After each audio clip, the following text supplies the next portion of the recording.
T-Money crew, man. Hope y'all doing well, man. I just got back from watching the Sonic 3 movie, man.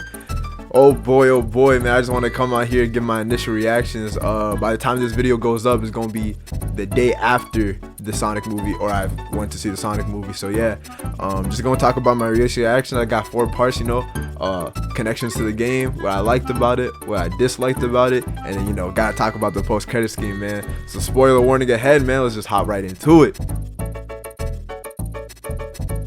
Okay, so hopping right into it, man. Starting about the connections of the games, bro. So obviously, if you know, this game is loosely based off of SA2, Sonic Adventure 2.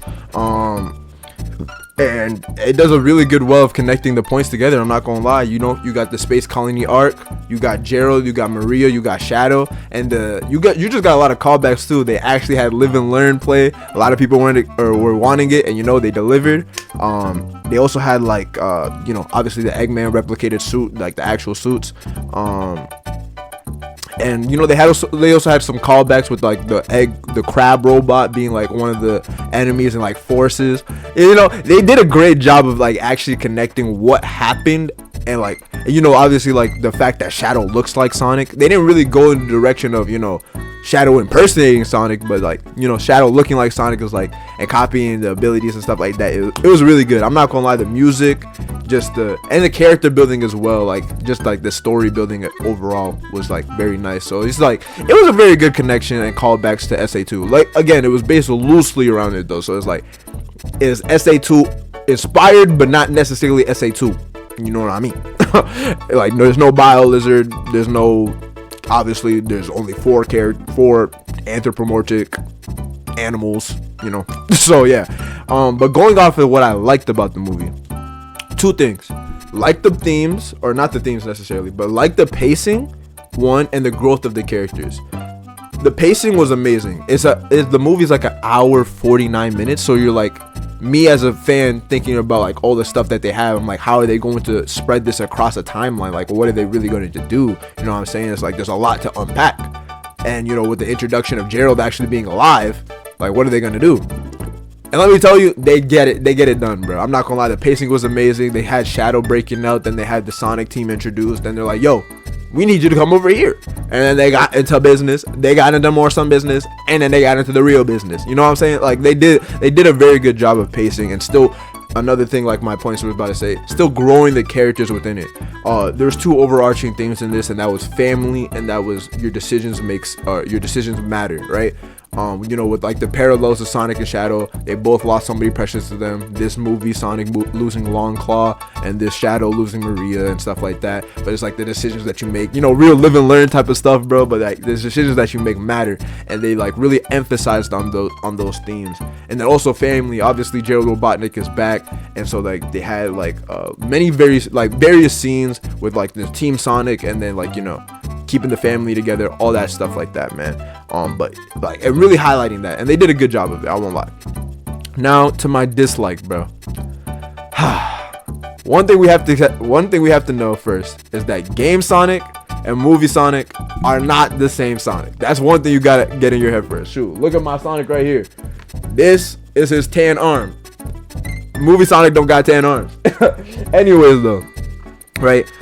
My 2 biggest gripes is that with the Eggman, one is with the Eggman stuff, like Eggman and Gerald are getting closer together, obviously because Gerald's alive in this one, and they're just getting closer together and stuff like that.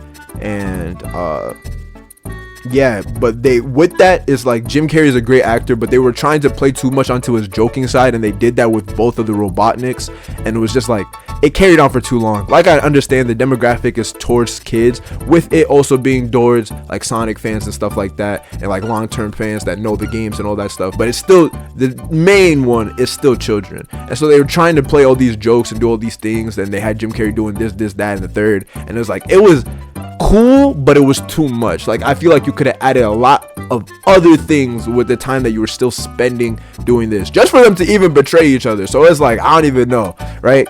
That's one. Then my second one, like I said, Movie Sonic and Game Sonic not the same person. The power scaling in this movie was so terrible.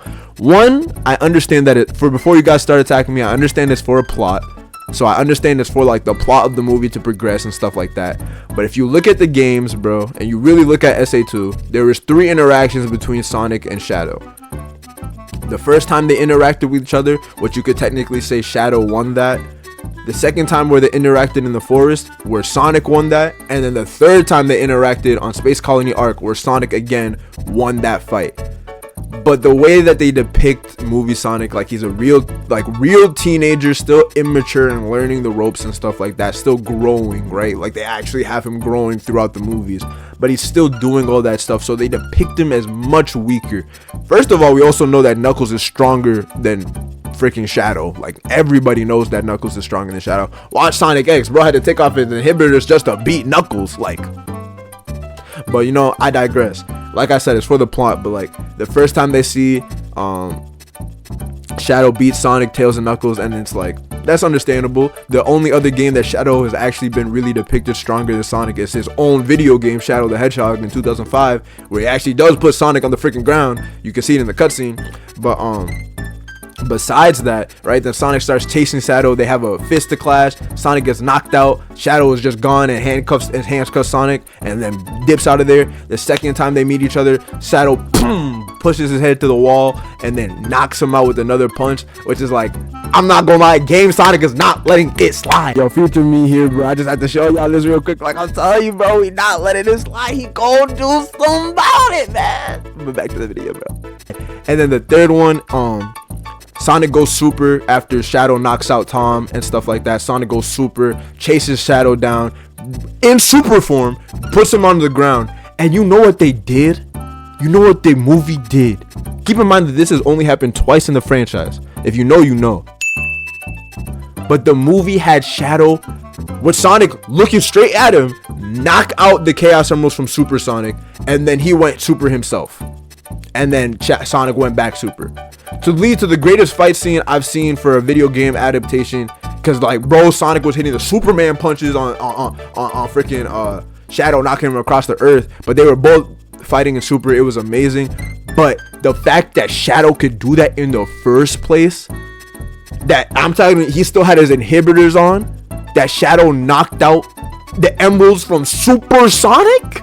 Are we dead ass? And me being like an old Sonic fan, like Sonic is my favorite character in the Sonic franchise, I personally had a problem with it. Sonic is not that weak. And they also had him so they had Sonic fall into the earth, burning, and Tails and Knuckles had to go save him. Like Sonic in Unleashed didn't fall from the earth, and then face planted, and then pulled it up in 2 seconds. No scratches, no nothing on him, bro.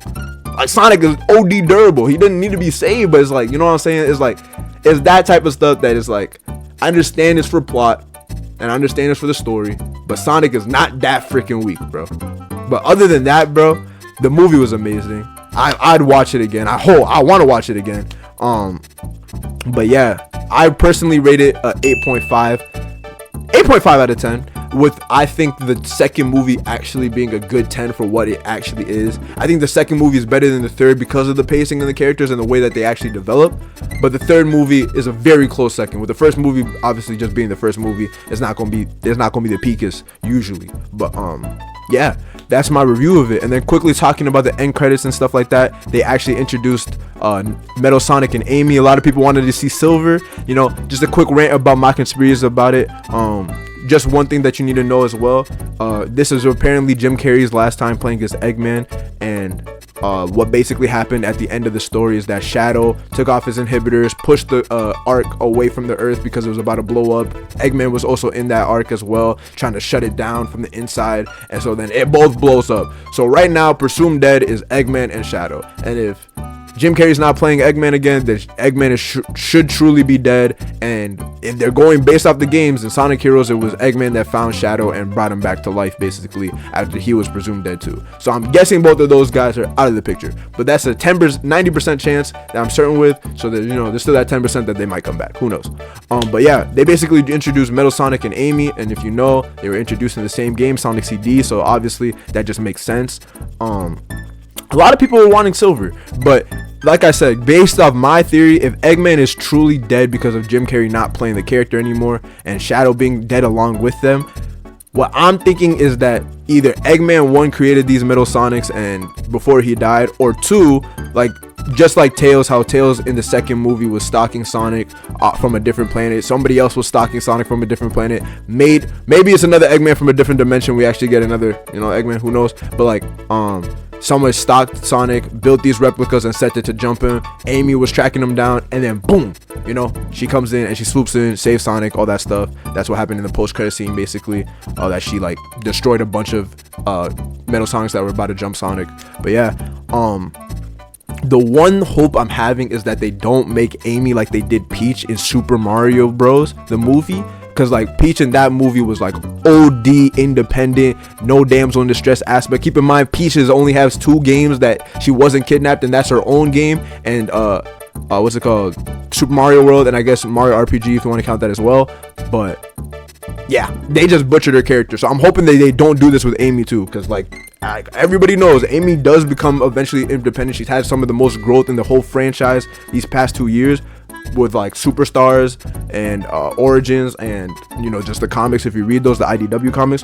But start her from base. She's always been obsessed about Sonic, and she's always wanted to cling to Sonic, and it's like that's kind of what made her a damsel in the first place. But then she later on was getting her strong independent side, and she was always strong and willing like that. Like she did that from the jump, but it's always been with the obsession of Sonic at the end of the day. Like that's what got her to run faster, that's what got her for her hammer, all that stuff. So it's like I want her to keep that element in this movie, and it's looking like they might not keep that direction due to the fact that she was the one who saved Sonic in the first place at the end post-credit scene. But yeah, I'm just hoping that they don't turn her to OD independent, and they still have her character based around the fact that she loves Sonic and that she's just cool with the whole crew. Obviously the whole crew being Tails, Knuckles, Sonic, and Amy. That's just been the top 4, so yeah. Other than that, man, the movie again was great. Would watch it again. And shoot, I had a longer video I already made, but I kind of wanted to re-record it because I didn't want it to be too long for YouTube. But basically got off what I wanted to say though. If you wanted to tell me any more about what you guys actually thought about the movie, leave it down in the comments below, or just message me on Instagram, something like that. If you really want to talk Sonic, man, I'm here for it, bro. A real super fan, bro. But yeah, if you guys did make it to the end of the video, go make sure to leave your comments down below, like, comment, and subscribe, all that good stuff, man. Jesus loves you, I love you. And yeah, go check out the Sonic movie, man. We out, T Money Crew. Peace.